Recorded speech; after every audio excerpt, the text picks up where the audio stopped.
Hello દોસ્તો, welcome to my YouTube channel સોરઠની રસધાર લોકવાર્તાઓ. મિત્રો, આજે આપણે વાત કરવાના છીએ લખધીરજી પરમાર, જે મૂળીના વતની છે. સિંધમાં તે સમયે એક સુમરો રાજા રાજ કરતો હતો. સુમરાના દરબારમાં હેબત ખાન નામના એક જતની નોકરી કરતી. સુમરાના કાનમાં કોઈએ મોહીની રેડી બે હેબત ખાનના ઘરમાં સુમરી નામની પદણી જેવી કન્યા, જે કામદેવના ભુવા સરખા સુમરાએ હેબત ખાનની કન્યાનું માગું મોકલ્યું. હેબત ખાને ના પાડી જવાબ વાળ્યો, રાજાના હીરા મોતીના હારની બેડીઓ કરતા તો મારી સુમરીને હું કોઈ મારા જેવા ગરીબના ઘરની ઘરવાળી બનાવીશ. સુમરાએ નકાર સાંભળીને હુકમ કર્યો, નાસવા માંડ, 6 મહિને જબરજસ્તીથી તારી છોકરી ઝૂંટવી લઈશ. હેબત ખાનના પોતાના કબીલાને લઈ પોતાના રસાલા સાથે ભગવાન માંડ્યો ભુજમાં. આવીને એણે રાવનું શરણું માગ્યું. રાવે તો પોરસમાં આવી જઈ આશરો દીધો, પણ રાવના અમીર ઉમરાઓને કામદારે સિંધ તરફ આંગળી ચીંધીને બતાવી, સુમરાના ભલા આવીને હમણાં ભુજને રોડી નાખશે. કામદારે હેબત ખાનને કહ્યું, ચાલો જા. ભરકચેરીમાં હેબત ખાને રાવને પૂછ્યું, આ હુકમ આપનો છે? રાવની આંખો ભોયમાં ખૂંટી ગઈ. એણે માથું ઊંચું કર્યું. યા અલ્લાહ કહીને હેબત ખાન પોતાના બાળ બચ્ચા લઈ ચાલતો થયો. બધા જતા જામનગરમાં રોકાઈને આશરો માગવા. જામનગરે સંભળાવ્યું, ભુજે ન સંગર્યો તો મારું શું ગજું. નગરના બારણા બંધ જોઈને જતો દ્રોડા. રાજમાં ગયા દ્રોડથી જાકારો સાંભળીને આખો કબીલો મોતની તૈયાર કરી ચાલી નીકળ્યો. માર્ગો મોળી ગામનો ટીબ્બો આવ્યો. પાદરમાં જ જુવાન સોઢાઓ રમતા ખેલતા હતા. જુવાનોએ આ જોતા બાળકોને રોતા સાંભળ્યા. લીંબુની ફાળ જેવી આંખોમાંથી બોર બોર જેવડા પાણી પડતી. જતાણીઓને જોઈ મૂડીને પાદરથી એક વટે માર્ગું પણ પોરું ખાધા વગર જાય નહીં, અને આ રોતા કકળમાં 1,500 મુસાફરો કા સિંધ ચાલ્યા જાય. સોઢાઓએ જતને પૂછ્યું, ભાઈ ક્યાં જાવ છે? જાવ તો દરિયામાં. કેમ એમ? ધરતી અને બધેથી જાકારો દે છે, એને અમારે ભાર આકારો થઈ પડ્યો છે.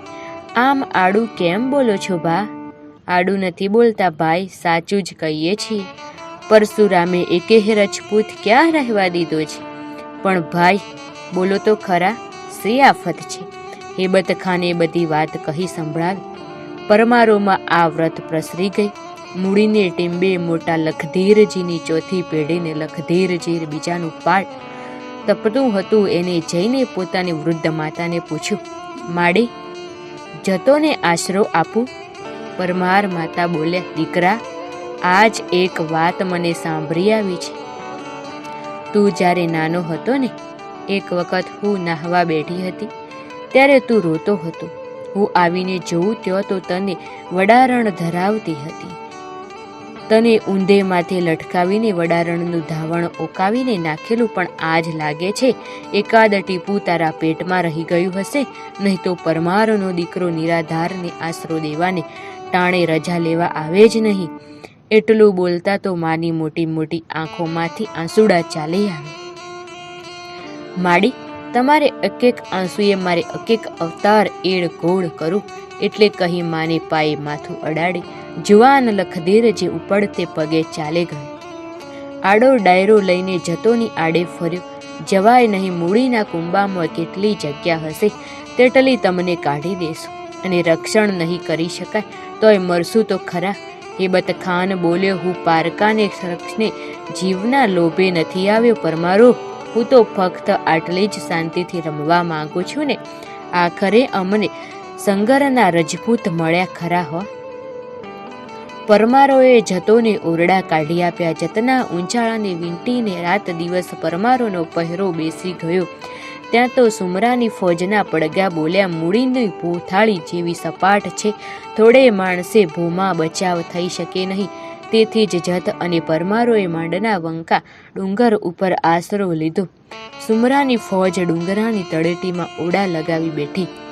ઉપર જવાનો લાગ આવતો જ નથી.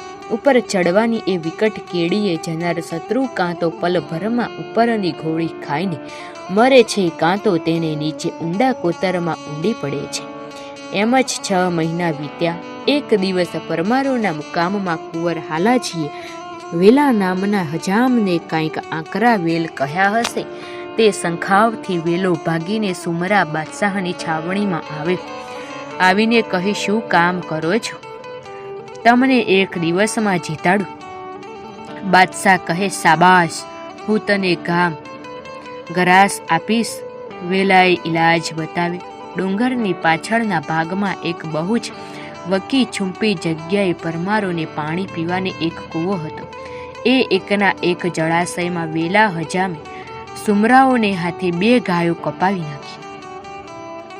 સાંજે આવીને પરમારોના પલાખીઓએ કૂવાને ભ્રષ્ટ થયેલો જોયો. પરમારોએ પોતાનું મોત સામે ઊભેલું દેઠું અને જેતોને જણાવી દીધું, ભાઈઓ, સવારે ઉઠીને અમે તો જાડીમાંથી નીકળીને કેસરિયા કરીશું, પણ તમે મુસલમાન કોમ છો, તમને એ પાણી પીવામાં વાંધો નથી. તમે સુખેથી જીવાય ત્યાં લગી જીવજો. અમારા છેલ્લા રામ રામ છે. હેબત ખાને જવાબ આપ્યો, શું એકલા પરમારો જ મરી જાણે છે? આ જુઓ તો ખરા, જતના લોહીમાં પરમારના લોહી જેટલી જ ક્ષત્રવટ ભરી છે કે નહીં?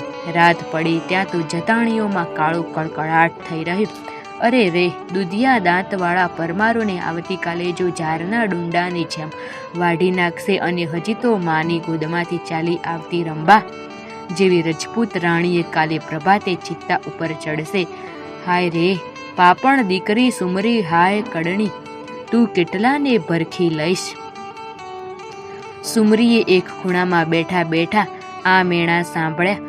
અધરાત ભાગ્યા અને સહુ જતાણીઓની આંખ મીચાઈને વખતે સુમરી કિલ્લાના ચોગનમાં આવીને ઊભી રહી. આકાશમાં ટમ ટમ ઝબૂકતા ચાંદરડા સામે જોઈ રહી એના હૈયામાં નિસાસો નીકળી ગયો.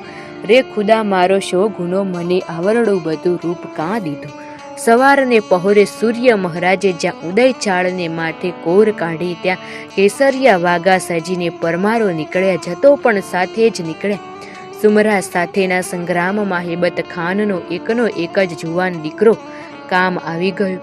રાંડેલ ભાભીએ સુમરીને સંભળાવી, ચુડેલ, તારા સગા ભાઈને આજ પરખ્યો છે.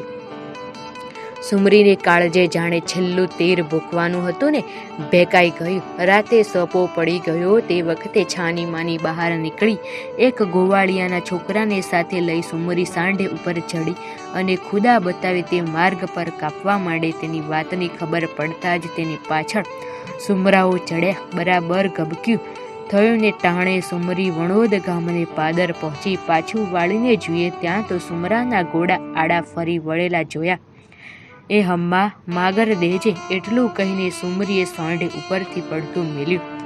ધરતી ફાટી અને માં જેમ રાતા બાળકને પોતાને થાનેલે વળગાડીને ઉપર પાલવ ઢાંકે એમ ધરતીએ પણ સુમરીને અંદર લઈ પોતાનું પંડ ઢાંકી દીધું.